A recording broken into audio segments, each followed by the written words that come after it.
na ito ay ating ginugunita ang ika-82 anibersaryo ng Araw ng Kagitingan na may temang Isabuhay ang Kagitingan, kapayapaan ay pagkaisahan, kamtin ang likhing kaunlaran, kung saan inaalala natin ang pagbagsak ng Bataan noong ikalawang digmaang pangdaigdigan sa eksaktong petsa, Abril 9, 1942. Sumuko ang mahigit 76,000 ng mga sundalong Pilipino at Amerikano sa mga Hapones.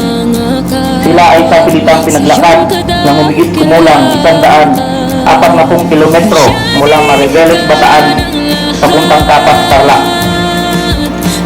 At ito ang mas kilala sa tawag na Death March o Marsa ng Kamatayan.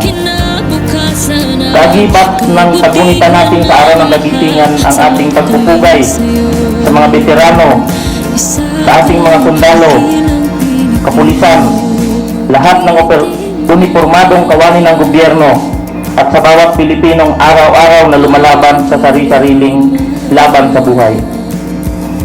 Ang kalayaan mula sa kolonyal na pamatok ay hindi makakamtan sa isang magdamagan lamang.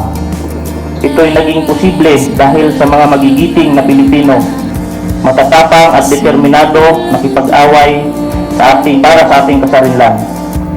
Silang mga walang takot na hinarap ang mga bala at bayoneta. Silang mga nagbuwis ng buhay sa napakahabang marsa sa ngalan ng kalayaan at pagtatanggol sa ating bayan. Kaya naman, aking panawagan sa lahat, sa ating pagbabalik tanaw at pagsasabuhay sa mga aral ng Araw ng Kagitingan, huwag nating ipagwalang bahala ang sakripisyo ng magigiting na Pilipino. Iparamdam natin sa bawat isa ang kapayapaang ating tinatamasa ngayon. Kasabay ng walang maliw na pagpapasalamat sa ating mga veterano, magpasalamat din tayo sa ating mga bagong bayani dito sa ating probinsya, tulad na lamang ng mga kasamahan kong sa Laang Kawal o mga reservists. Sila po ay voluntaryong nagseserbisyo para makatulong sa mga mas nangangailangang dinagatnon. Yan ay kanilang napatunayan noong kasagsagan ng paghampas ng Bagyong Odette hanggang sa ating pagbangon. Hindi po sila bumitaw at patuloy pong paglilingkod para sa inyo.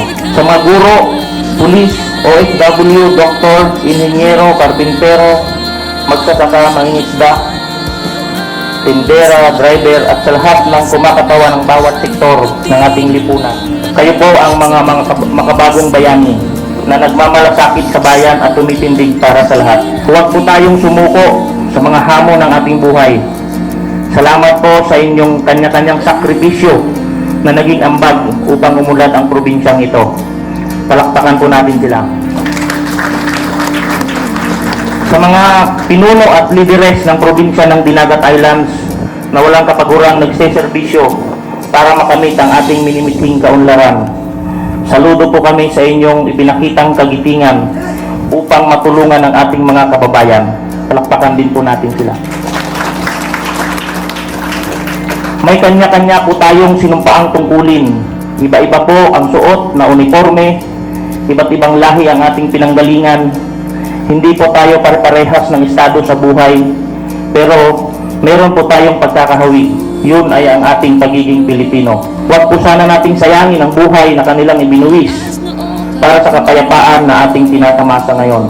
Ating isabuhay ang kagitingan, pagkaisahan ang kapayapaan upang ating makamit ang matagal na nating minimiting kaunlaran. Huwag po tayong matakot na manindigan sa kung anong alam natin na tama, at huwag po tayong mahiyang humingi ng kapatawaran sa ating mga nagawang pagkakamali, dahil dito nasusukat ang ating integridad at tunay na pagkatao.